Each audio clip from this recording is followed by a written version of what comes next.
Clarabel apretó la caja de pino contra el pecho cuando el hombre de la libreta vio a sus 3 hijos en la estación de Cheyenne.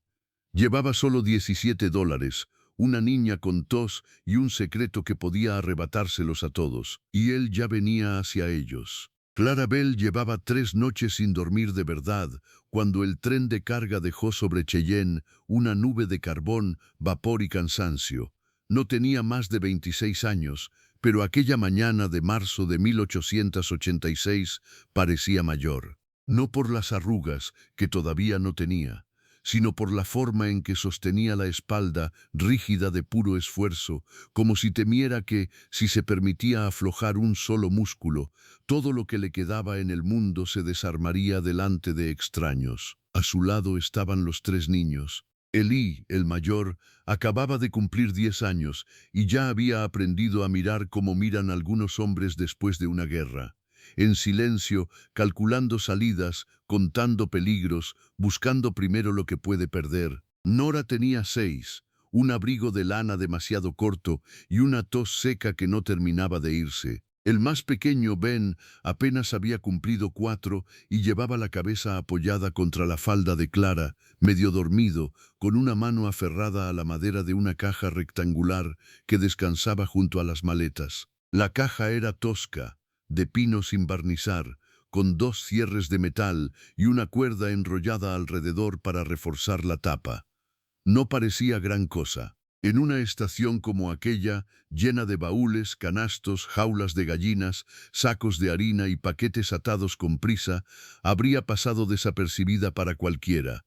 Pero para los 4 Bell, aquella caja era el centro de todo. El andén de Cheyenne hervía de ruido. Hombres con sombreros polvorientos gritaban direcciones.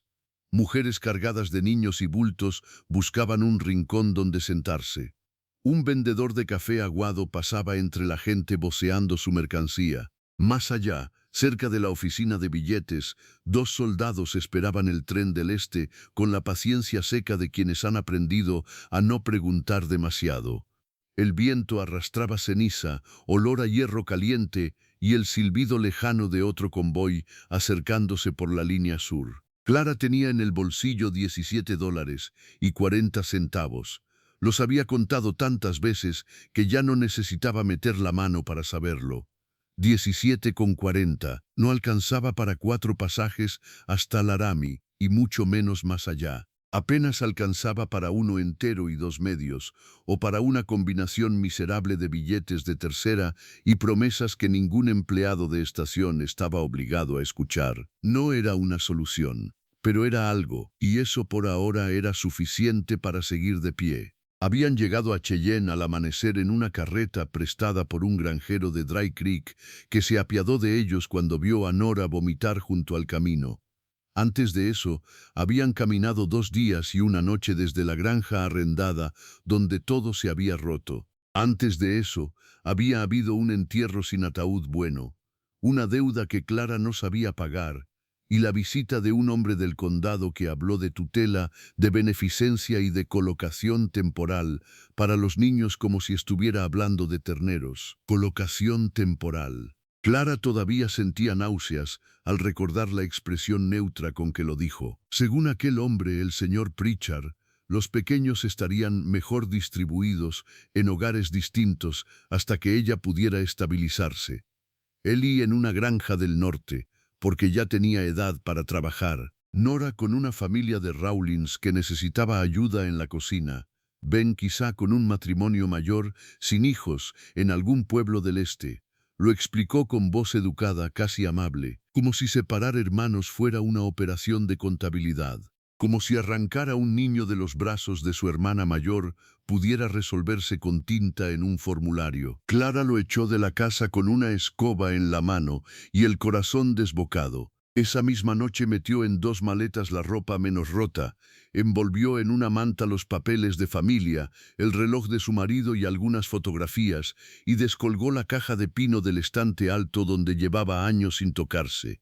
No esperó al amanecer, tomó a los niños y se fue. No sabía exactamente a dónde, solo sabía de dónde tenía que salir. Cheyenne era, en su cabeza, una estación intermedia, un lugar grande, ruidoso, impersonal, donde podrían mezclarse con el resto del país y comprar tiempo, quizá encontrar un tren barato hacia el oeste, quizá responder al anuncio de una viuda en Laramie que buscaba costurera, quizá llegar más lejos, hasta algún sitio donde el nombre Bell no estuviera ya marcado por la deuda de su marido muerto, porque Henry Bell había sido un hombre bueno, pero eso no impidió que muriera debiendo dinero. Había trabajado hierro de cercas, arreglado aperos, levantado un establo entero para otro hombre con la promesa de pago en otoño. Luego vino la fiebre del pecho en enero, el barro, el frío, los medicamentos caros y la tos roja en el pañuelo. En 6 semanas, Clara pasó de ser esposa de un arrendatario pobre a viuda con 3 hijos, una cuenta pendiente y vecinos que bajaban la voz al verla acercarse. Por primera vez en mucho tiempo, Cheyenne le había parecido una posibilidad, hasta que vio al funcionario del andén. No llevaba uniforme militar ni insignia de sheriff, solo un abrigo oscuro, libreta en mano y esa forma de observar que Clara ya conocía. No miraba a la gente como personas, sino como casos, como equipaje extraviado, como problemas que debían encajar en una casilla. Estaba hablando con el empleado de billetes y, de vez en cuando, recorría la sala de espera con la vista. Cuando sus ojos se posaron en él y luego en Nora, luego en Ben, Clara sintió que se le helaba la nuca. «No lo miren», dijo en voz baja, sin mover apenas los labios. Ellie obedeció de inmediato. Nora tardó un segundo. Ben ni siquiera entendió. La sala de espera de tercera clase estaba medio llena. Bancos de madera astillada, paredes con pintura vieja, una estufa de hierro apagada pese al frío de la mañana y un ventanal sucio por el que apenas entraba la luz. Clara llevó a los niños a un rincón junto a una columna, donde la caja podía quedar entre las faldas de su vestido y la pared. «Mamá, tengo hambre», susurró Nora. Clara se agachó y le acomodó el cuello del abrigo. «Lo sé, cielo, en un rato. Dijiste eso en la carreta». No había reproche en la voz de la niña, solo agotamiento. Eso dolía más. Clara abrió una de las maletas, sacó un trozo de pan duro envuelto en tela y lo partió en 3. No tomó nada para ella. Elí lo vio, como lo veía todo, y alargó su mitad. «No tengo hambre. Cómetelo. Tú tampoco has comido». «Elí, bastó con eso». El niño bajó la vista y obedeció. No discutía mucho. Había dejado de hacerlo después del entierro de su padre. Algo había cambiado en él aquella mañana helada junto al pequeño cementerio de Dry Creek. Desde entonces hablaba menos, escuchaba más y dormía con una navaja sin filo escondida en la bota. Clara lo había descubierto la noche anterior cuando le quitó el calzado para que descansara. No le dijo nada. No sabía qué decir. Ben, en cambio, seguía siendo demasiado pequeño para entender la forma exacta del peligro. Solo sabía que todos andaban deprisa, que su madre lloraba a escondidas y que la caja no debía soltarse. «¿Puedo abrirla ahora?», preguntó con voz somnolienta, apoyando la mejilla en la tapa. Clara sintió un latigazo en el pecho. «No, Mode. Pero dijiste que cuando estuviéramos lejos. Todavía no estamos lo bastante lejos». El niño aceptó la respuesta con la lógica extraña de los pequeños. Nora, en cambio, miró la caja y luego a su madre con una seriedad impropia de sus 6 años. «¿Ese hombre nos siguió por la caja?». Clara tardó un segundo en responder. «No lo sé, pero sí lo sabía, o al menos lo temía, porque la caja no contenía ropa, ni comida, ni recuerdos sin valor. Contenía papeles que Henry había escondido antes de morir y que Clara solo entendió a medias cuando, una noche, con los niños dormidos, se atrevió a abrirla. Un contrato de arrendamiento con una firma añadida en otra tinta, recibos duplicados, una carta sin enviar al juez del condado y, envuelta en un pañuelo gris, una libreta pequeña donde Henry había anotado fechas, cantidades y nombres. Entre esos nombres estaba el de Amos Pritchard, el mismo hombre que, tras la muerte de Henry, apareció demasiado pronto para hablar de tutela, deuda y separación. Clara no entendía de leyes, pero entendía cuando un hombre quería meter prisa. Entendía cuando alguien insistía demasiado en revisar pertenencias por el bien de los menores. Entendía cuando la compasión sonaba a amenaza, por eso no había dejado la caja atrás. Por eso Eli dormía abrazado a ella algunas noches. Por eso, en cuanto vio al funcionario junto a la taquilla, Clara supo que el viaje no iba a ser simple. El suelo vibró levemente bajo sus botas. Otro tren entraba en la estación. La gente se removió, un niño lloró al fondo. Afuera, un mozo dejó caer un baúl con estrépito y un caballo relinchó cerca de los carros de carga.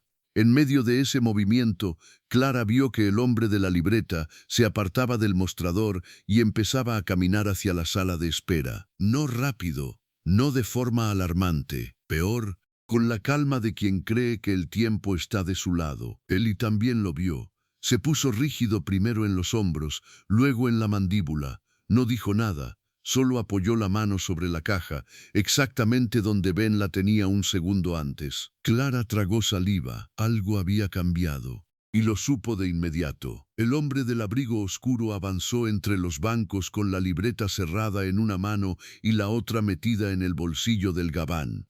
No tenía la expresión de un alguacil ni la dureza abierta de un cobrador. Eso lo hacía peor. Los hombres como él no necesitaban alzar la voz. Les bastaba con parecer razonables. Clara se puso de pie despacio. No quería llamar la atención, no quería parecer culpable. Solo una madre cansada con 3 hijos y equipaje. Solo eso. Eli dijo sin mirarlo: «Toma a Ben». El niño obedeció al instante, levantando al pequeño de la mano.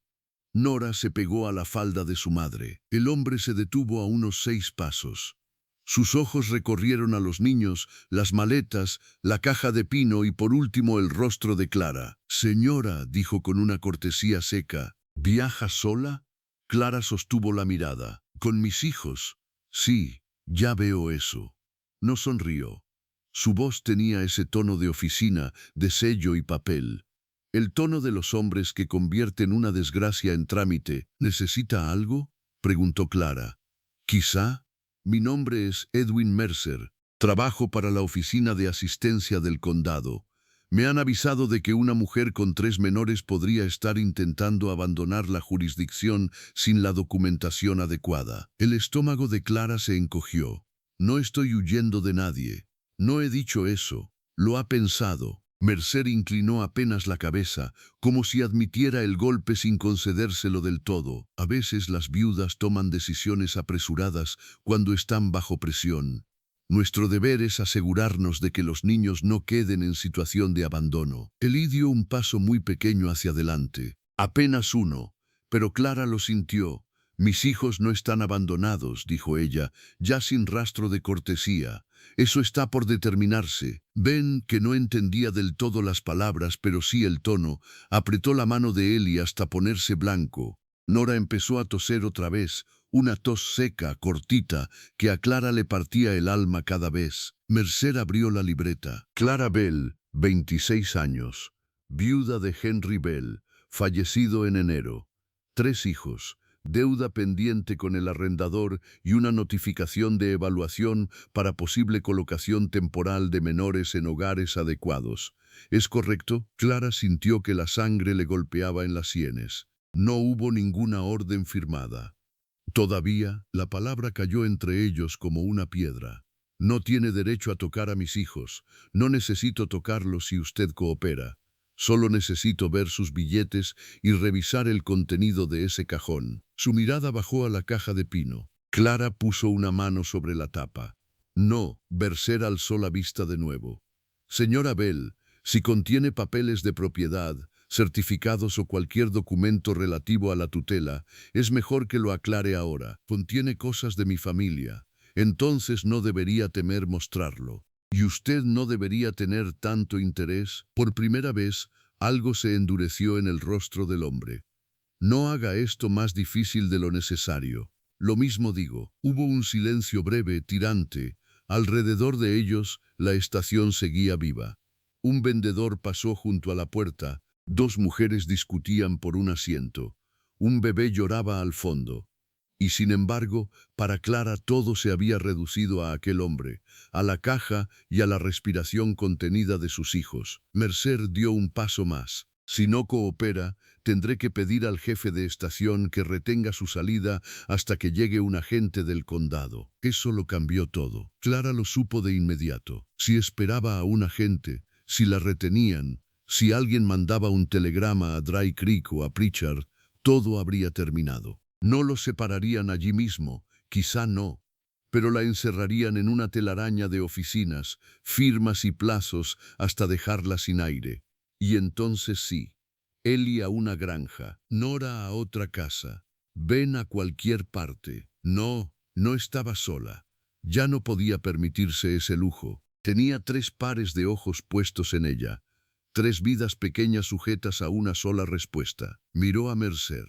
Luego miró más allá de su hombro hacia el andén, y fue entonces cuando lo vio. Un hombre alto acababa de entrar desde la calle lateral de carga, no por la puerta principal. Llevaba un abrigo de lana marrón, sombrero oscuro, barba de 2 días y una forma de caminar que no parecía apresurada, pero apartaba el aire a su paso. No era joven del todo ni viejo, 30 y tantos quizá, ancho de hombros, manos grandes, ropa limpia pero gastada de trabajo. En la cintura no llevaba estrella ni pistola visible, solo una funda de cuchillo y el cansancio de alguien que venía de hacer algo duro desde antes del amanecer. No miró a Clara al principio, miró la sala, midió, vio a Mercer, vio a los niños, vio la mano de Clara sobre la caja, y algo en su cara cambió. No mucho. Apenas una tensión en la mandíbula. Mercer seguía hablando. Le aconsejo que piense con sensatez, señora Bell. Resistirse solo empeorará su situación. Mi situación ya la empeoraron otros. No me obligue a tuya. ¿A qué? La voz no fue de Clara, fue del hombre del abrigo marrón. Sonó detrás de Mercer, grave y tranquila, con un filo tan contenido que hizo que Ellie levantara la cabeza de golpe. Mercer se volvió, molesto. Esto no es asunto suyo. Depende, dijo el recién llegado. Ahora sí miró a Clara de frente. Sus ojos eran grises, no fríos, peor, atentos. De esos que toman nota de los moretones aunque ya se hayan puesto amarillos, de la falta de comida aunque el vestido esté limpio, del miedo aunque nadie lo nombre. Bajó la vista a Nora, que tosía apoyada en la falda de su madre. Luego a Ben, luego a Ellie, que seguía delante de la caja como un perro pequeño decidido a morder. Parece asunto de niños, dijo el hombre. Y cuando un hombre con libreta acorrala a una mujer con 3 criaturas en una estación, eso suele terminar siendo asunto de cualquiera con ojos. Mercer enderezó la espalda. Soy funcionario del condado. Y yo soy un hombre que acaba de oír una amenaza donde no debería haberla. Tenga cuidado con lo que insinúa. Tenga cuidado usted con lo que hace en público. Clara no respiraba bien. Todo estaba pasando demasiado rápido. No conocía a aquel hombre. No sabía si era ayuda o un problema nuevo, pero Mercer ya no miraba la caja, miraba al desconocido. Eso por ahora era suficiente. Señor, dijo Mercer seco, le repito que esto no le concierne. Entonces repítalo mejor. Un silencio más.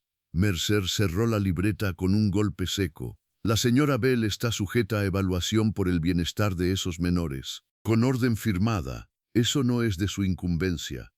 Entonces no tiene orden. Mercer apretó la mandíbula. No necesito explicarle la ley a un peón de carga. El hombre ni se inmutó. No, pero quizá debería explicársela al jefe de estación antes de intentar llevarse a una familia sin papel sellado. Mercer miró alrededor. Algunas personas ya observaban. Un anciano junto a la estufa fingía no escuchar, pero no apartaba la oreja. La esposa de un viajante había dejado de abotonar el abrigo de su hijo. Incluso el vendedor de café se había quedado quieto en la puerta. El funcionario lo notó, y eso lo irritó. Nadie va a llevarse a nadie ahora mismo, dijo, midiendo cada sílaba.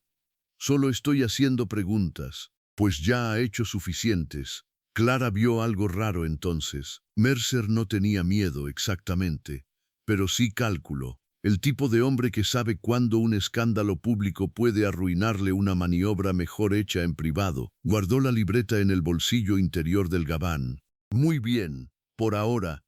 Pero esto no ha terminado, señora Bell. Clara sostuvo la mirada. Eso ya lo sé. Mercer dio media vuelta.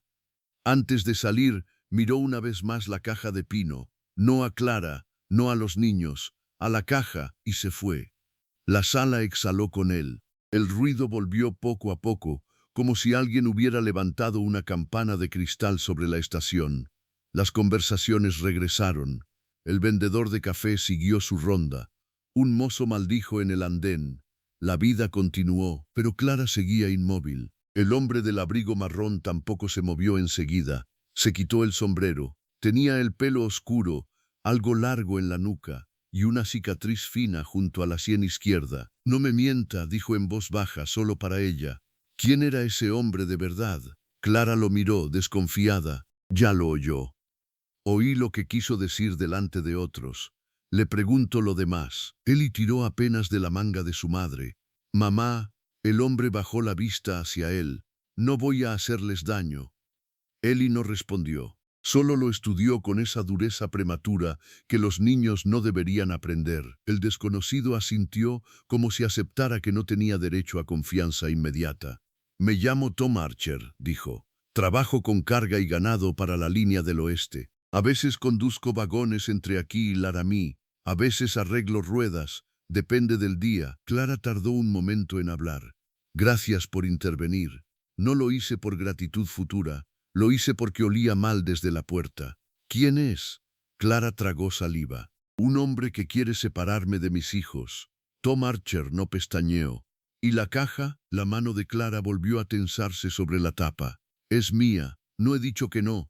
Entonces basta. Tom asintió otra vez. No insistió. Eso, de manera extraña, le inspiró más confianza que cualquier juramento.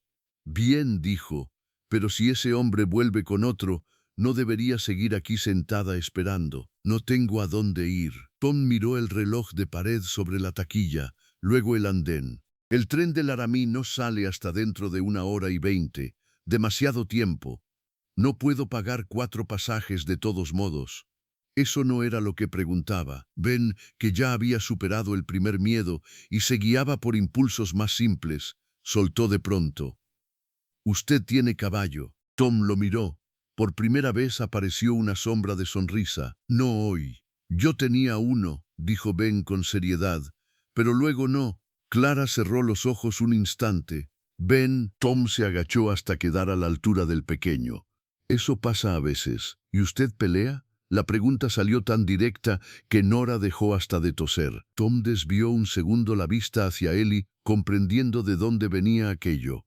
Solo cuando alguien insiste. Ben pareció considerar la respuesta y luego asintió satisfecho. Bien, bien. Tom volvió a ponerse en pie. Escuche, hay una sala de carga detrás del almacén sur.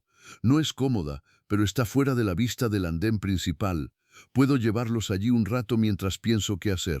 Clara dudó. ¿Por qué nos ayudaría más? Tom la sostuvo con la mirada. Porque ese hombre va a volver. Porque sus niños tienen hambre. Porque la pequeña necesita algo caliente antes de que esa tos se le baje al pecho, y porque usted tiene la cara de alguien que lleva demasiado tiempo intentando sostener el cielo con las manos. Clara no sabía qué decir. No era una solución, pero era algo, y en el oeste, a veces un comienzo era todo. Tom miró a Ellie. ¿Puedes cargar una maleta? El niño no respondió enseguida. Sí, bien, yo llevo la caja. No, dijeron Clara y Ellie al mismo tiempo. Tom alzó las manos. De acuerdo, usted lleva la caja, yo cargo lo demás. Nora volvió a toser, más fuerte esta vez, doblándose un poco sobre sí misma. Tom miró a la niña, luego a Clara. Decida rápido. Clara miró la puerta por donde Mercer había salido, luego a sus hijos, luego al pasillo lateral que Tom señalaba con la barbilla. Lo supo de inmediato. Vamos. Y eso lo cambió todo. Tom abrió paso por el corredor lateral sin mirar atrás más de una vez, como si diera por hecho que Clara lo seguiría, pero no quisiera presionarla con ello. La estación cambiaba de rostro, apenas se dejaba atrás la sala de espera principal. El ruido seguía allí, aunque más apagado, filtrado por tablones, sacos de grano y puertas medio cerradas. El aire olía menos a carbón y más a cuerda húmeda. cuero, serrín y harina derramada. Clara llevaba la caja pegada al pecho como si le hubieran dicho que dentro latía otro de sus hijos. Ellie cargaba la maleta más pequeña con los dientes apretados. Nora caminaba despacio, tosiendo de vez en cuando, y Ben iba de la mano de Tom sin que nadie hubiera decidido exactamente cuándo ocurrió. El pequeño simplemente se la tomó al cruzar un charco de agua sucia junto a las ruedas de un carro y Tom no hizo comentario alguno. Solo ajustó el paso al de él. Llegaron al Almacén Sur, un edificio de madera oscura que vibraba levemente cada vez que un vagón se acoplaba en las vías cercanas. Tom abrió una puerta estrecha, apartó un barril vacío con el pie y los hizo pasar a una sala lateral donde se guardaban mantas de carga, cajas de herramientas, 2 lámparas de aceite y un catre plegable cubierto con lona. No es gran cosa, dijo, pero nadie entra aquí sin motivo. Clara dejó la caja sobre el catre, sin soltarla del todo. ¿Es suyo este lugar? No. Pero hoy me debe un favor un hombre que sí tiene llave. Cerró la puerta y se quedó un segundo escuchando. Luego se volvió hacia ellos. Siéntense. No era una orden brusca. Era la clase de frase que usa alguien que ha visto a demasiada gente caerse por no sentarse a tiempo. Clara obedeció al fin.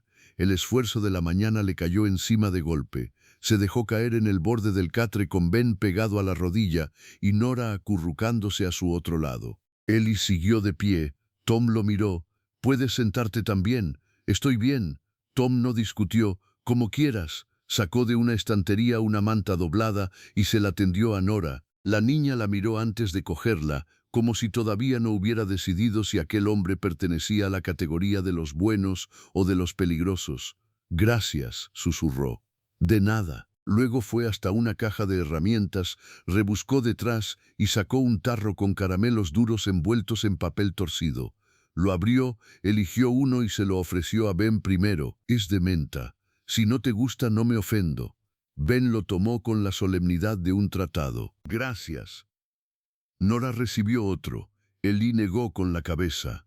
«No quiero». Tom dejó el tercero sobre un cajón, al alcance del niño. «Por si cambias de idea». Clara lo observaba en silencio. No había nada teatral en su forma de ayudar. Ni frases grandes ni sonrisas de Salvador. Solo gestos concretos, casi secos. Eso le resultaba más fácil de soportar. Tom se quitó el abrigo y lo dejó sobre una silla.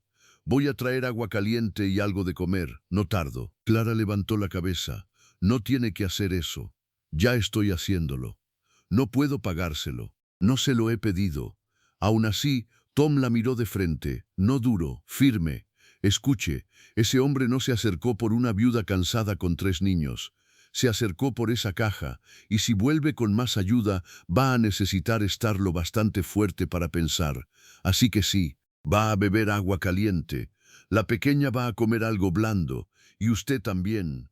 No sabía qué responder a una bondad expresada con tanta poca ceremonia. «No me gusta deber favores», dijo al final. «Entonces no me deba uno.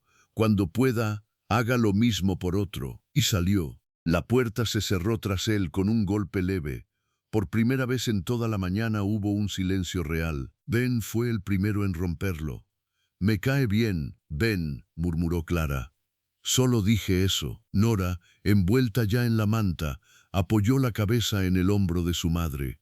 «Tiene voz de oso». Eso hizo que Ellie, pese a todo, dejara escapar algo parecido a una respiración divertida. Clara cerró los ojos un segundo. No era felicidad, ni siquiera alivio completo, pero la tensión había aflojado apenas lo suficiente para dejar pasar el aire. «Mamá», dijo Ellie en voz baja, «va a volver». No hacía falta preguntar a quién se refería. «Lo sé. Y si trae a otro hombre». «Lo sé». Ellie miró la caja. «No deberíamos haber parado en una estación grande. Necesitábamos pensar. Podríamos haber seguido a pie. Nora no puede seguir a pie. Ben tampoco». El niño apretó la mandíbula. Ya no lloraba. Eso era casi peor. «Yo sí». Clara lo miró entonces. «De verdad. 10 años y ya hablando como un hombre partido por la mitad. Tú eres un niño. No mucho». Algo en el pecho de Clara se rompió al oírlo. Estiró la mano y le tocó la muñeca. «No, escúchame bien, eres un niño, y mientras yo respire, seguirá siéndolo. Elí bajó la vista. No discutió, pero tampoco aceptó del todo. Clara posó la mano sobre la caja. Tu padre no quería esto para ti. Entonces, ¿por qué la guardó? La pregunta quedó suspendida. Clara tardó en responder, porque quizá pensó que algún día haría falta. ¿Y qué hay dentro exactamente? Nora levantó la cabeza. Ben dejó incluso de desenvolver el caramelo. Clara miró a sus 3 hijos. Había querido ahorrarles aquello, darles un enemigo simple, hambre, deuda, mala suerte, pero ya no estaban allí, estaban en otra parte. En el lugar donde los niños empiezan a entender que los adultos mienten no solo por crueldad, sino a veces por miedo. Papeles, dijo, papeles que tu padre escondió, cuentas, nombres, firmas. ¿De ese hombre?, preguntó Elí. De él y de otros. ¿Hizo algo malo, papá? La voz fue de Nora, suave, temblorosa. Clara se inclinó hacia ella de inmediato. No, no, cielo, tu padre no hizo nada malo. Entonces, ¿por qué se escondían los papeles? Porque en el oeste, pensó Clara, los hombres decentes a veces esconden la verdad cuando saben que los hombres con dinero pueden enterrarla. Pero eso no podía decirlo así. Porque tu padre descubrió algo, dijo, algo que podía hacer daño a gente poderosa. Elí se acercó un paso. ¿Qué cosa? Clara respiró hondo. Que el señor Pritchard y otros hombres estaban cobrando 2 veces algunas deudas del arrendamiento. Cambiaban cifras, añadían intereses falsos, hacían firmar a hombres que no sabían leer bien, y cuando alguien moría o se iba, reclamaban la tierra, los aperos, el ganado, todo. Elí palideció. ¿Nos hicieron eso? Sí. Nora frunció el ceño con esfuerzo. ¿Robaron? Sí, dijo Clara, pero con tinta. Ben por fin habló. Eso también cuenta. ¿Eso también cuenta? Clara casi sonrió. Casi. Sí, también cuenta. Elí miró la caja con una mezcla de miedo y fascinación. Entonces por eso vino ese hombre. Porque sabe que lo sabemos. Sabe que tu padre dejó algo. No sé cuánto cree que sé yo, pero sí vino por eso. ¿Y qué vamos a hacer? Esa era la pregunta, la única que importaba. Antes de que Clara pudiera responder, la puerta se abrió otra vez, y Tom entró con una olla pequeña humeante, 4 tazas desparejadas y una bolsa de papel manchada de grasa. El olor llenó la habitación de inmediato. Pan caliente, algo de carne, caldo. Ben abrió mucho los ojos. Tom dejó todo sobre un cajón. No encontré sopa buena, pero sí caldo de hueso de la cocina del depósito, y pan, y un poco de carne cocida. Para la niña primero. No preguntó si Nora estaba enferma, ya lo había deducido. Sirvió el caldo en una taza, esperó a que bajara un poco el vapor, y se la tendió a Clara. Despacio, que no se queme. Nora tomó el primer sorbo como si no confiara en su propia hambre. Luego otro más largo. Ben no apartaba la vista de la bolsa de papel. Tom lo vio. Hay suficiente. Repartió pan y carne con una precisión casi militar. Cuando llegó a Clara, ella negó con la cabeza. Primero ellos. Tom partió su porción en 2 sin discutir y dejó una mitad en la mano de Elí. Entonces tú también comes. El niño iba a protestar, pero el olor pudo más. Durante unos minutos solo se oyó eso. Sorbos, miga de pan rompiéndose, respiraciones más lentas, el cuerpo recordando que quería seguir vivo. Tom no comió. Se quedó apoyado en la pared, observando la puerta más que a ellos. Clara terminó al fin un trozo de pan. La vergüenza le quemó la garganta más que el caldo. Gracias. Tom asintió. ¿Me va a contar ahora lo que no dijo delante de él? Clara miró a sus hijos. Tom lo entendió. No hace falta que lo repita si ellos ya lo saben. Lo saben a medias. Entonces quizá ya es hora. No fue cruel al decirlo, solo honesto. Clara pasó una mano por la tapa de la caja. Mi marido llevaba cuentas para varios arrendatarios del arroyo. Sabía leer mejor que muchos y hacía números rápido. Algunos vecinos le pedían que revisara contratos antes de firmarlos. Hace unos meses empezó a ver cosas raras. Cifras cambiadas, deudas infladas, una misma parcela usada como garantía en 2 papeles distintos. On no interrumpió. Dijo que iba a reunir pruebas, que solo necesitaba tiempo. Luego enfermó. Antes de morir me dijo que si Pritchard venía por los niños, abriera la caja y me fuera. Los ojos de Tom bajaron a la madera tosca. ¿La abrió? Sí. Y Clara sostuvo su mirada. Y creo que mi marido tenía razón. Tom tardó apenas un segundo. Entonces no pueden quedarse en Cheyenne. Ya lo sé. ¿A dónde pensaban ir? No lo sabía hace 2 horas. Ahora lo sé menos. Tom se pasó una mano por la barba. ¿Conocen a alguien fuera del condado? ¿Familia? ¿Un juez? ¿Un abogado? Clara soltó una risa breve, seca. Si tuviera un abogado, no estaría escondida en un almacén. No me responda con orgullo. Respóndame con nombres. La frase la pinchó, porque tenía razón. Clara pensó, mi hermana murió hace años. La familia de Henry está en Missouri, si es que siguen allí.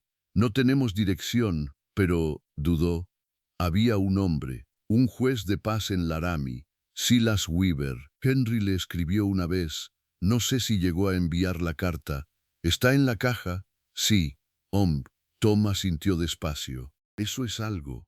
No era una solución, pero era algo. El problema, continuó él, es que Mercer ya sabe que están aquí. Si no puede sacarles la caja por la fuerza, va a intentar hacerlo por procedimiento. Jefe de estación, alguacil, telegrama, cualquier cosa. Entonces iremos al tren. Tom negó con la cabeza. Al tren principal no. Lo primero que hará será vigilar taquillas y andenes.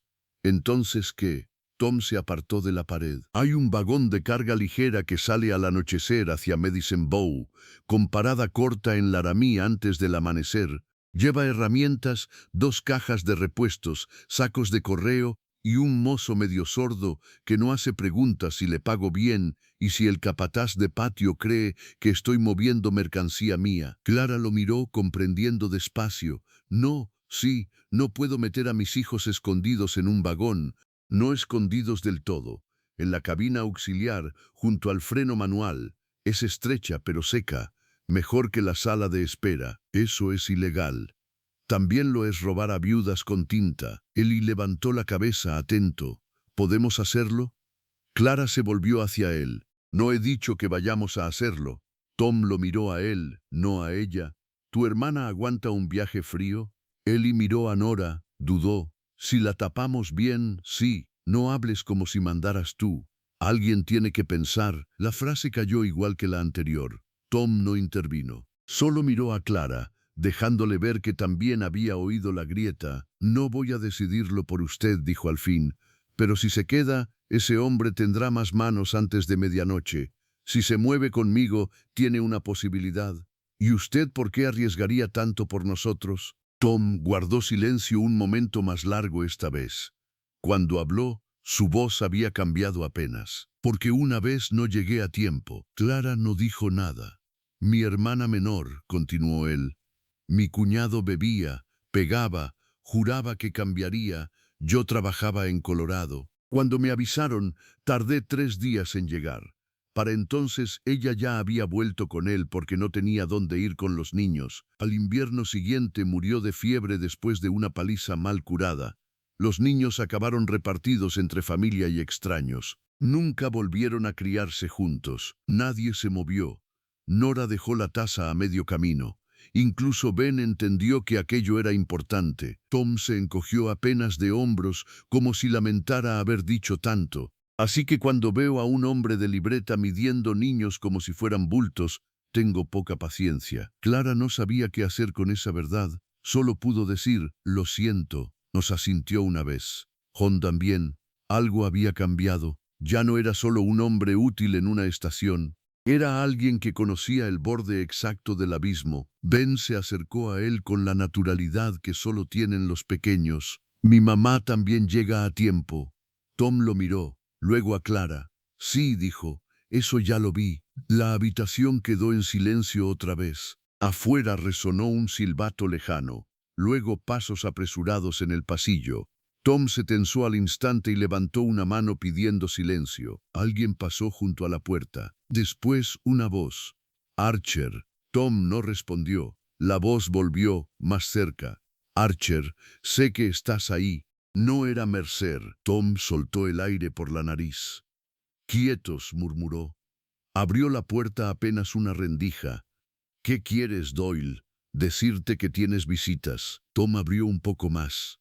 Clara alcanzó a ver a un hombre ancho, pelirrojo, con gorra de patio y bigote de cepillo. Tenía la cara de quien ha pasado media vida entre vagones y no cree ni la mitad de lo que oye. No es buen momento, dijo Tom.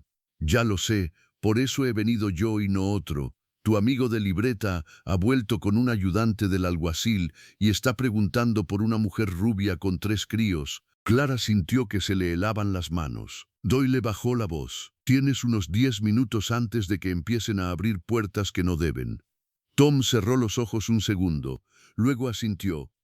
Bien, es ella. Otos no respondió. Doyle miró por encima de su hombro y vio a Clara, a los niños, la caja. Vaya, murmuró. Sí que es ella. Tom abrió del todo. Necesito el vagón 8. Doyle soltó una risa incrédula. Estás loco, solo esta noche. Si me pillan, pierdo el trabajo. Si no me ayudas, esos niños pierden algo peor. Doyle miró a Nora, envuelta en la manta, y luego a Ben con el caramelo todavía en la mano. Maldijo en voz baja. 10 minutos, dijo. Después no te conozco, y eso lo cambió todo otra vez. Doyle desapareció por el pasillo con la rapidez de un hombre que ya se estaba arrepintiendo de haber dicho que sí. Tom cerró la puerta y se volvió de inmediato. Tenemos menos tiempo del que pensé. Clara ya estaba de pie. ¿Qué significa abrir puertas que no deben? Que Mercer ha convencido a alguien con placa prestada para registrar almacenes y oficinas.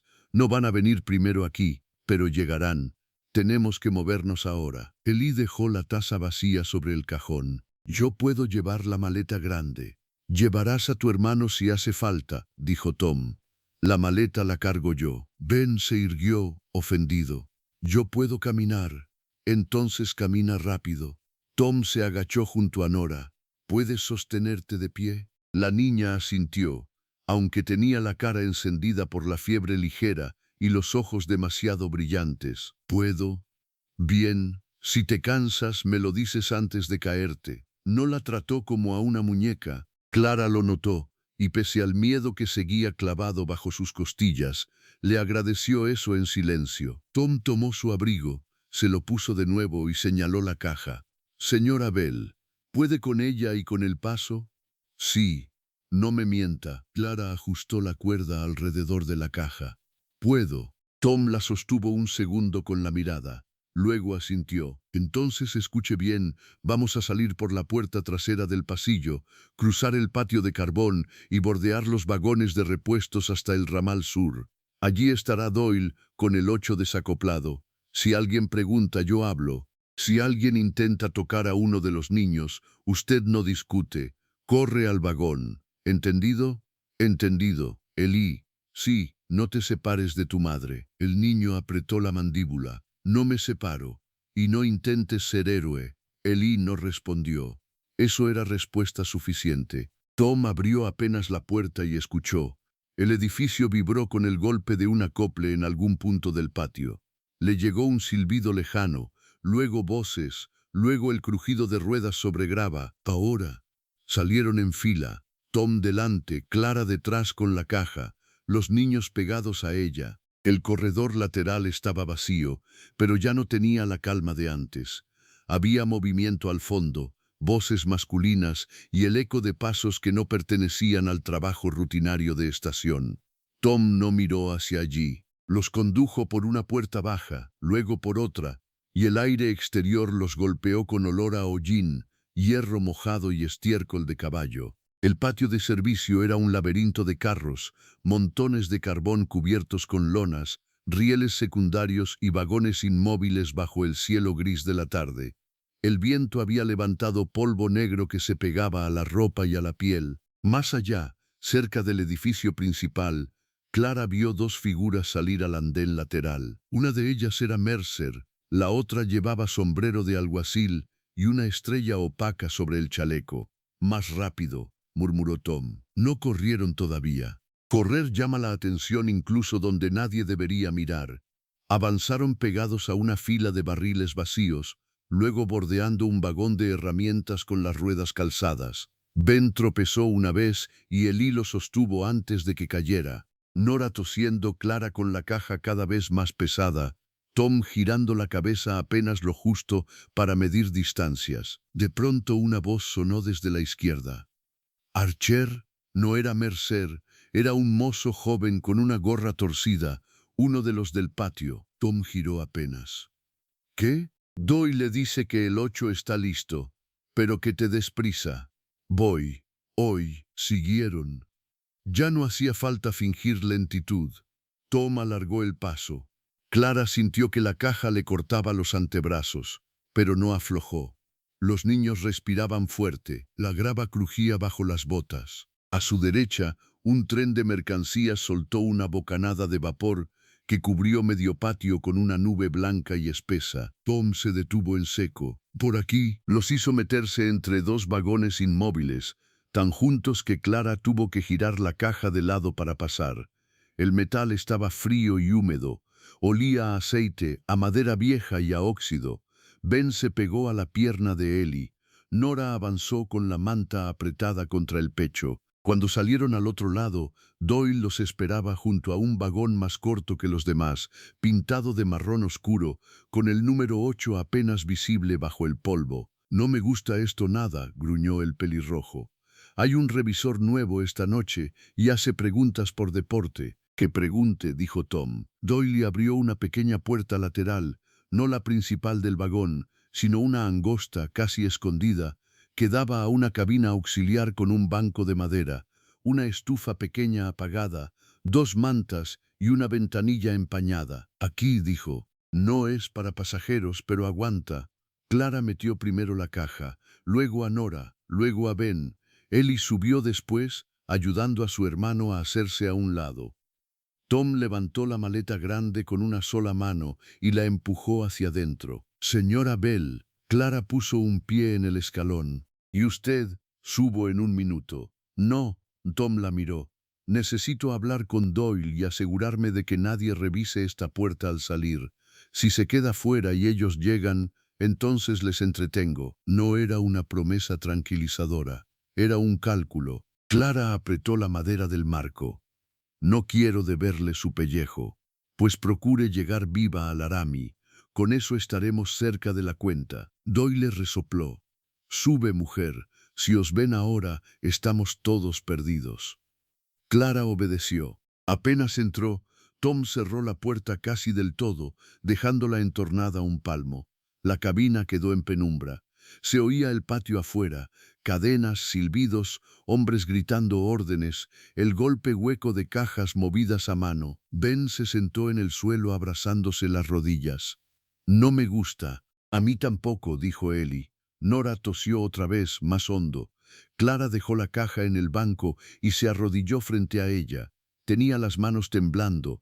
No sabía si por el peso o por el miedo.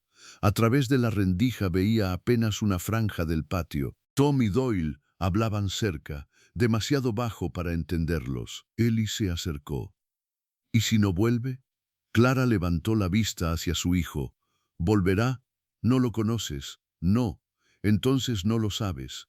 Clara no tenía respuesta para eso. Solo una certeza terca, nacida no de lógica sino de la forma en que aquel hombre había mirado a Mercer y luego a Nora, como si en su cabeza el orden de importancia estuviera perfectamente claro. «Volverá», repitió, más para ella que para Ellie. Ben alzó la cabeza. «Si no vuelve, yo puedo pegar». Nora, pese a todo, dejó escapar una pequeña risa que terminó en tos. Clara la acercó a ella. «Ven aquí». La niña se acurrucó contra su costado. El calor de su frente preocupaba. Demasiado. Si llegaban al Laramie antes del amanecer, tendría que encontrar de inmediato agua caliente, un cuarto y quizá un médico. Otra cosa imposible añadida a la lista. No era una solución, pero era algo. Y por ahora tenía que bastar. Afuera, las voces subieron de tono. «Te digo que lo vi venir hacia aquí». Era Mercer. Clara se quedó helada. Otra voz, más áspera, la del ayudante del alguacil. «Archer, Abre ese vagón. Tom respondió con una calma que a Clara le pareció casi insoportable. Este no lleva nada que le interese. Eso ya lo decidiré yo. Doyle intervino. El 8 va sellado para salida. Herramientas de freno, repuestos y papelería. Si rompe el precinto, lo explica usted al supervisor. Explícaselo tú cuando te pregunte por qué escondes gente. El corazón de Clara golpeó tan fuerte que pensó que los niños debían oírlo. Tom dio un paso. Ella no lo veía entero, solo una sombra moviéndose en la rendija. Mida sus palabras. Mercer apareció entonces en el ángulo de la puerta, apenas una silueta de perfil. Señora Bell, dijo con voz alta y clara, para que lo oyera dentro. Esto no puede terminar bien si insiste en huir. Entrégueme la caja y le prometo que sus hijos permanecerán juntos hasta que un juez revise el caso. Ben se aferró a la falda de Clara. Elí dio un paso hacia la puerta. Ella lo sujetó del brazo con fuerza. Ni se te ocurra, Mercer siguió hablando. Clara, escúcheme, usted no entiende el alcance de lo que lleva ahí. Hay hombres implicados, nombres que no le conviene pronunciar. Entrégueme esos papeles y quizá todavía pueda volver a Dry Creek con los niños. Tom soltó una risa sin humor. Eso ha sido una mentira tan fea que hasta el caballo del patio la ha oído. Apártese, Archer. No. El ayudante del alguacil gruñó algo. Sonó el roce de cuero. ¿Pistola? ¿Porra?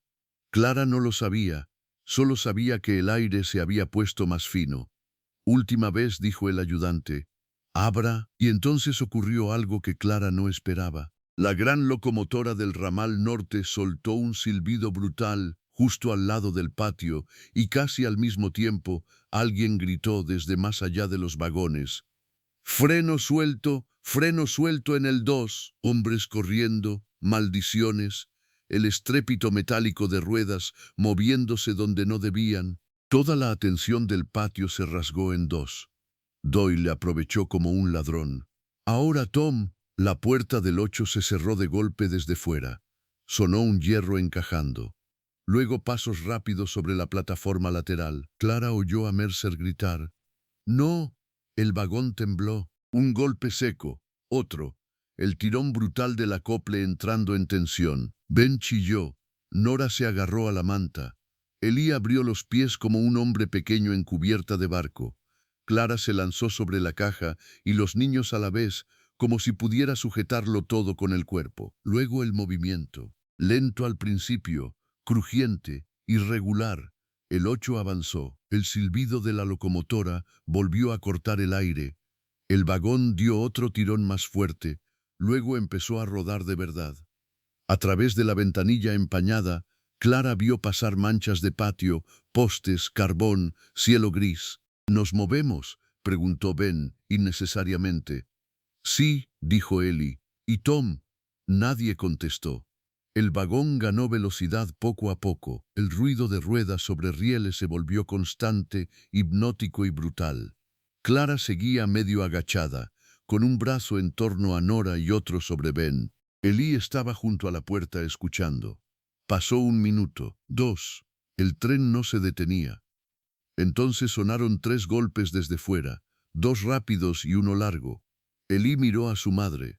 ¿Eso qué es? No hizo falta que Clara respondiera. La portezuela se abrió apenas una rendija y Tom se deslizó dentro con el hombro primero, respirando fuerte y con una mancha de grasa negra en la manga. Cerró de nuevo y apoyó la espalda en la madera.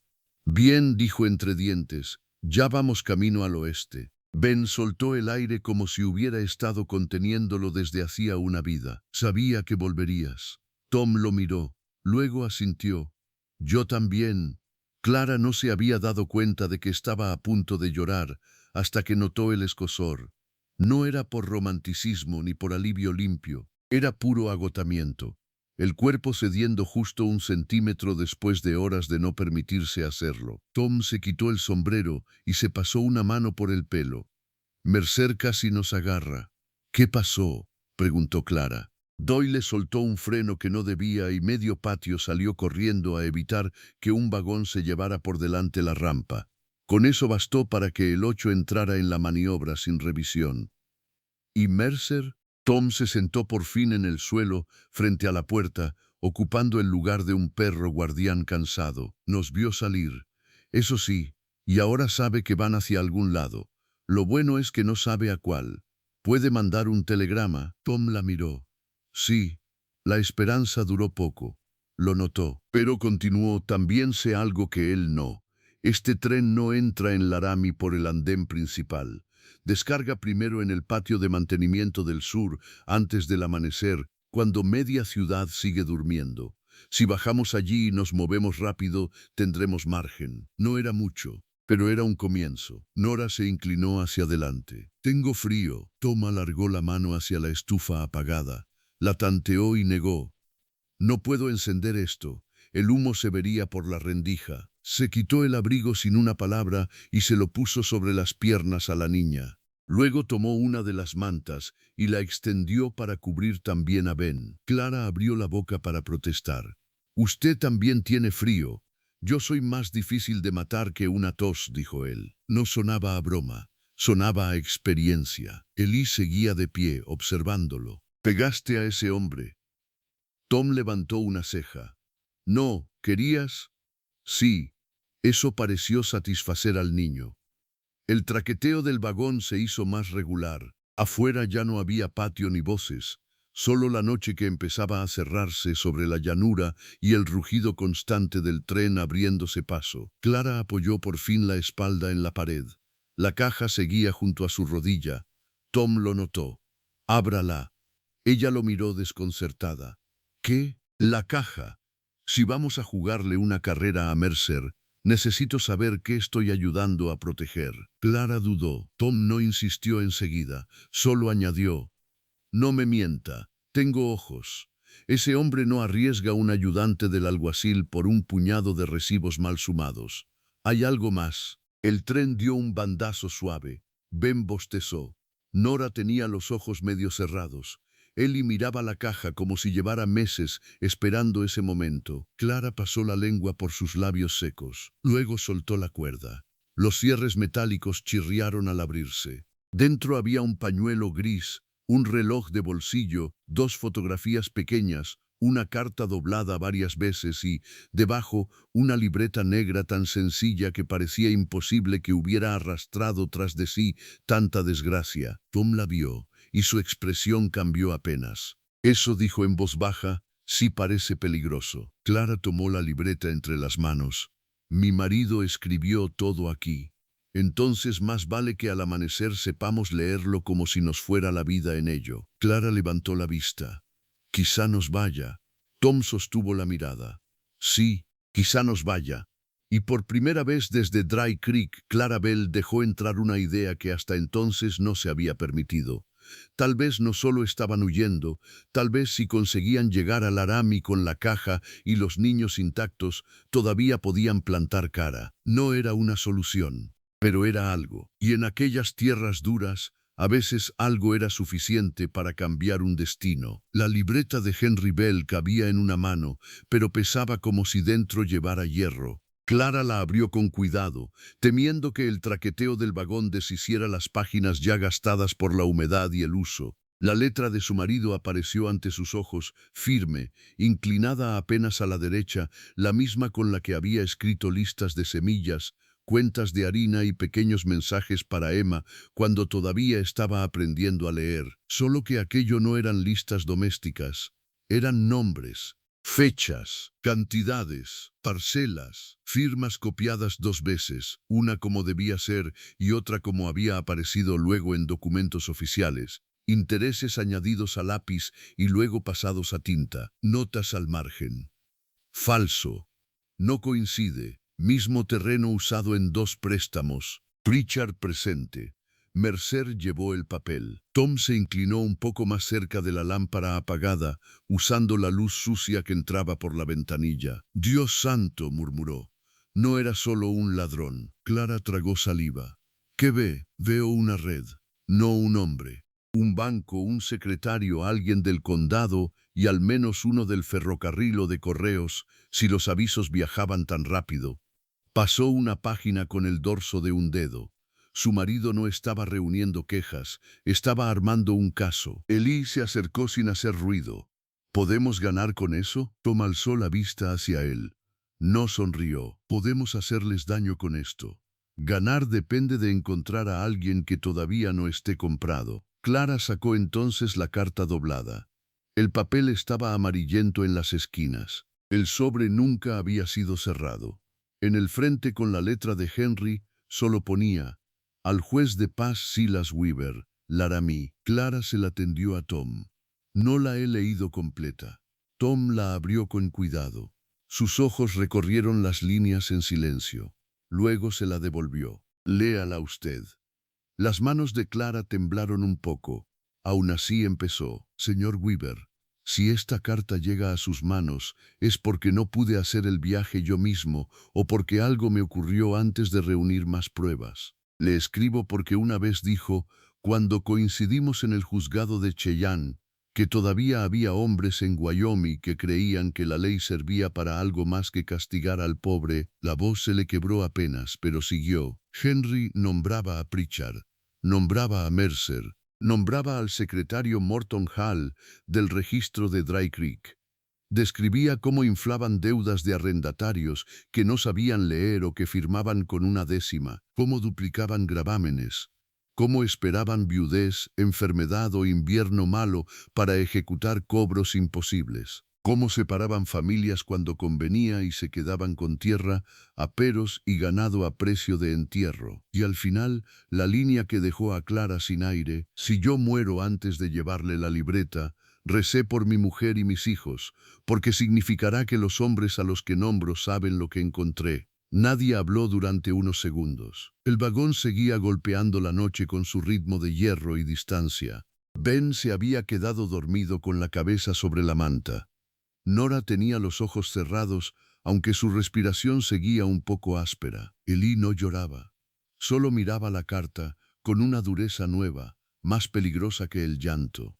Tom fue el primero en romper el silencio. Cuando bajemos en Laramie, no iremos a una pensión. No iremos a la estación principal. Iremos directos a Weaver, si sigue donde Henry pensó que estaría. ¿Y si no está?, preguntó Clara. Entonces buscaremos al marshal de la ciudad. Y si tampoco sirve, haremos suficiente ruido frente al juzgado como para que alguien decente tenga que mirar. Pero primero Weaver. Clara asintió despacio. No era una solución, pero era algo, y eso por ahora era suficiente. Llegaron a Laramie antes del amanecer, como Tom había dicho. El tren no entró por el andén principal, sino por un patio lateral lleno de vagones inmóviles, montones de madera y dos faroles que daban una luz amarilla y cansada. El frío allí era más seco que en Cheyenne, un frío que mordía la cara y te dejaba el pecho limpio y dolorido al mismo tiempo. Doyle no estaba. En su lugar, un mozo somnoliento abrió la compuerta sin mirar apenas. 5 minutos, gruñó. Luego no he visto a nadie. Tom bajó primero. Luego recibió a Ben dormido en brazos, a Nora envuelta en su abrigo y a la caja, que Clara no soltó ni para pisar el suelo. Elí cayó al final, con la maleta y la mandíbula apretada. El patio estaba casi vacío. Por aquí, dijo Tom. Caminaron rápido entre carros de carga y pilas de traviesas. El cielo empezaba apenas a aclarar por el este. Una línea gris azulada detrás de los almacenes. No había tiempo para admirarlo. Weaver vivía, según Tom consiguió averiguar de un guardagujas medio despierto, en una casa de tablas blancas detrás del juzgado viejo, no lejos de la calle principal. Llegaron cuando el día era todavía una promesa fría y sin color. Tom llamó 3 veces fuertes. Pasó un momento, luego otro. Por fin una voz ronca desde dentro. Si es por deuda, vuelvan cuando haya sol. Tom no se movió. No es deuda, es Henry Bell. Hubo silencio. Después cerrojos. La puerta se abrió lo justo para mostrar a un hombre de unos 60 años, alto, delgado, con una barba blanca mal recortada y un revólver en la mano. ¿Quién pregunta por Bell? Clara dio un paso al frente. Su viuda. Los ojos del hombre bajaron a los niños, luego a la caja, luego de nuevo a su cara. Eso lo cambió todo. Abrió la puerta sin una palabra. Entren. Ahora, Olosledo, la casa olía a café viejo, leña y papel. Weaver no perdió tiempo en cortesías. Encendió más lámparas, mandó a Tom correr los cerrojos y señaló una mesa grande llena de expedientes. «Ponga eso aquí». Clara dejó la caja. Weaver tomó la libreta, la carta y los papeles como quien recibe dinamita con mecha corta. Leyó durante casi 20 minutos sin levantar la vista. En ese tiempo, una mujer negra de porte firme y delantal limpio, a la que Weaver llamó señora Beatriz, apareció desde la cocina, vio a los niños y no hizo preguntas inútiles. Solo trajo café para los adultos, leche caliente con miel para Nora y Ben y una olla de avena. «Primero comen», dijo. «Luego el mundo puede seguir siendo miserable». Nora tomó la leche con ambas manos. Elí fingió no tener hambre hasta que la cuchara tocó su mano. Ben se durmió entre dos bocados. Clara no recordaba haber probado comida caliente tan deprisa desde antes de la muerte de Henry. Weaver terminó de leer y dejó la libreta sobre la mesa con una lentitud peligrosa. «Esto basta para abrir una investigación territorial», dijo, «y para colgar a más de una rata si se prueba la cadena completa». Clara sintió que el aire volvía a sus pulmones por primera vez en días. «Entonces, ¿puede ayudarnos?» Weaver la miró por encima de las gafas. «Ya lo estoy haciendo, pero escúcheme bien, señora Bell. En cuanto esos hombres sepan que usted llegó aquí con esto, intentarán una de tres cosas: comprar a alguien, robar la libreta o desacreditarla a usted. Quizá las tres». Tom apoyó las manos sobre el respaldo de una silla. «Mercer ya sabe que salieron de Cheyenne. Entonces no tenemos margen». Weaver se volvió hacia Beatrice. «Mande a Caleb al despacho del marshal. Quiero a Harlan Pike aquí en 10 minutos y sobrio». Beatriz no se sorprendió. «Entonces será un milagro», dijo secamente, y salió. Weaver tomó la carta otra vez. «Yo conocí a Henry Bell, poco, lo suficiente para saber que escribía como un hombre que prefería los hechos al llanto. Si dejó esto, sabía lo que arriesgaba». Clara bajó la vista. Murió creyendo que no había llegado a tiempo. «Llegó», dijo Weaver, «solo que por otras manos». Tom miró a Clara. Ella no sabía qué hacer con esa frase, así que la guardó dentro, donde dolían las demás.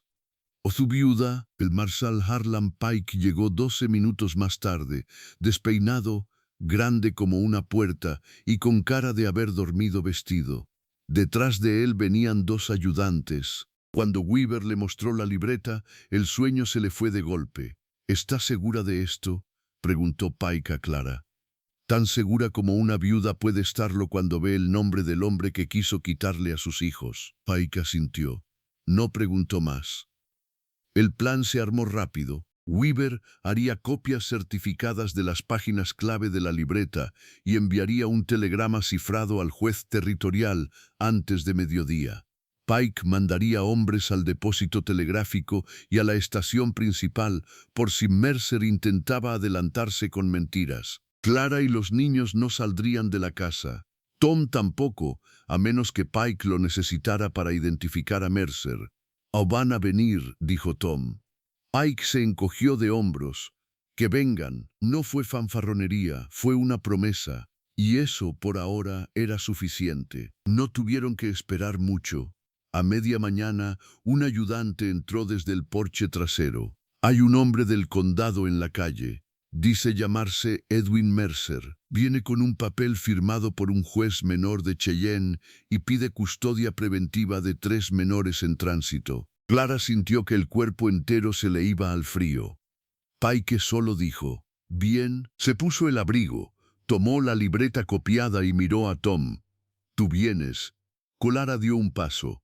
«Yo también». Weaver la detuvo con una mano en el antebrazo. «No, usted entra cuando yo se lo diga. Hoy no se trata de que la oigan llorar, se trata de que lo oigan caer». Desde la ventana Clara vio la escena. Mercer estaba en la calle con el mismo abrigo oscuro, más tieso que en Cheyenne. A su lado no había alguacil prestado, sino un hombre de traje mejor cortado y guantes caros. Pritchard, supuso Clara sin haberlo visto nunca tan de cerca. Tenía la cara lisa de los hombres que comen bien incluso en invierno y la mirada fría de quien cree que el dinero limpia cualquier mancha. Puig bajó los escalones del porche como si tuviera todo el día. ¿Cuál de ustedes es Mercer? Yo vengo en cumplimiento de... Ya sé lo que viene a hacer. Ahora escuche usted. Pike levantó una copia de la libreta. Tengo aquí pruebas preliminares de fraude, coacción, manipulación registral y tentativa ilegal de separación de menores con interés patrimonial. Si da un paso más hacia esta casa, lo meto en una celda antes de que termine la frase. Pritchard habló entonces, suave como veneno. Marshall está cometiendo un error. Esa mujer es inestable, acaba de enviudar, ha robado documentos que no entiende. Tom dio un paso al frente. No me mienta, tengo ojos. La vi proteger esa caja como una madre protege un hijo. Los ladrones no miran así. Los acorralados sí. Mercer intentó recuperar terreno. Esa libreta no prueba nada. Weaver salió entonces al porche. Prueba bastante para que un juez territorial quiera verla antes de que anochezca. Y por si le interesa, señor Mercer, ya he enviado telegrama a Casper y a Cheyenne con copias de nombres y firmas. Así que si pensaba quemar un registro o comprar un secretario, llega tarde. Pritchard perdió la compostura primero, apenas un segundo, pero Clara lo vio desde la ventana, lo vio y lo supo. Algo había cambiado. Esto es una difamación, espetó. Pike sonrió sin alegría. Perfecto. Tendrá oportunidad de decirlo bajo juramento. Levantó la mano. Sus ayudantes avanzaron. Mercer retrocedió. No tienen base para arrestarme. La tengo de sobra para retenerlo, dijo Pike. Y si intenta marcharse del territorio, la base se convierte en cadena. Pritchard miró a Mercer. Mercer miró a Pritchard. Ninguno encontró salida en los ojos del otro. Fue Tom quien remató, con esa calma seca que ya empezaba a resultarle familiar a Clara. Se acabó. Aquí terminó su abuso. Pike hizo una seña más. Los ayudantes tomaron a Mercer por los brazos. Pritchard protestó, gritó, amenazó con abogados, con bancos, con amistades en la capital. Nadie le respondió. El sonido de las esposas en las muñecas de Mercer fue pequeño, pero Clara lo oyó como un trueno. No sabía qué decir, no sabía siquiera si respirar o llorar. Lo supo de inmediato cuando Nora tiró de su falda. «Mamá, ¿ya no nos van a separar?» Clara cayó de rodillas frente a sus hijos y los rodeó a los tres con los brazos.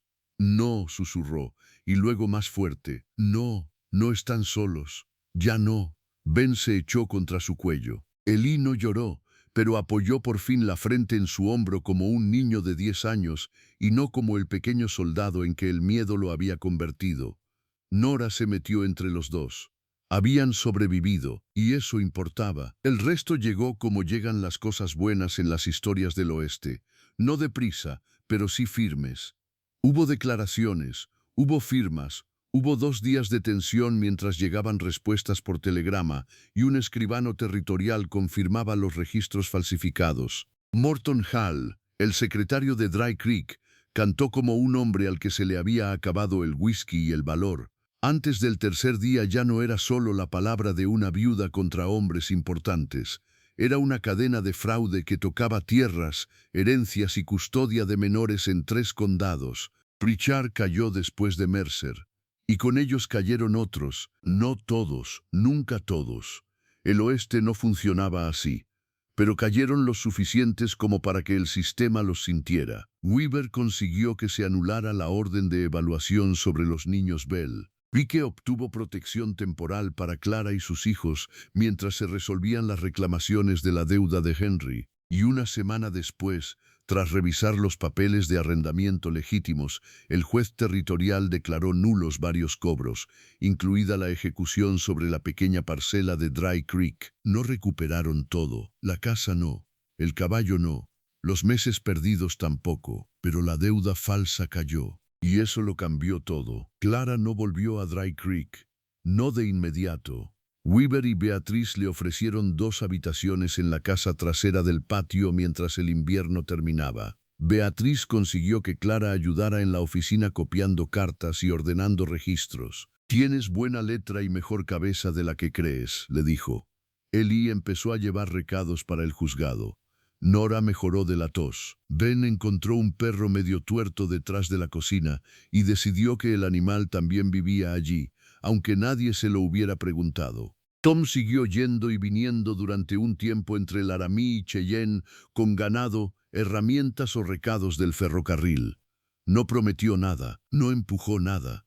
Solo aparecía con frecuencia suficiente para que Ben dejara de preguntar cuándo volvería y empezara a asumir que volvería, simplemente. A veces cenaba con ellos en la cocina de Beatrices. A veces ayudaba a Eli con una rueda, un clavo, una cuerda. A veces se sentaba en el porche al caer la tarde mientras Clara cosía y Nora dormía con la cabeza en su regazo. No era una solución, pero era algo, y eso por ahora seguía siendo suficiente. Llegó la primavera, con ella una oferta de Weaver, un puesto fijo para Clara como copista del juzgado y administradora de archivos menores. Pago modesto, trabajo estable, una casita en alquiler detrás de la herrería, pequeña pero limpia. Clara aceptó. La noche que se mudaron, Tom llevó la mesa con una sola mano y fingió que no pesaba nada.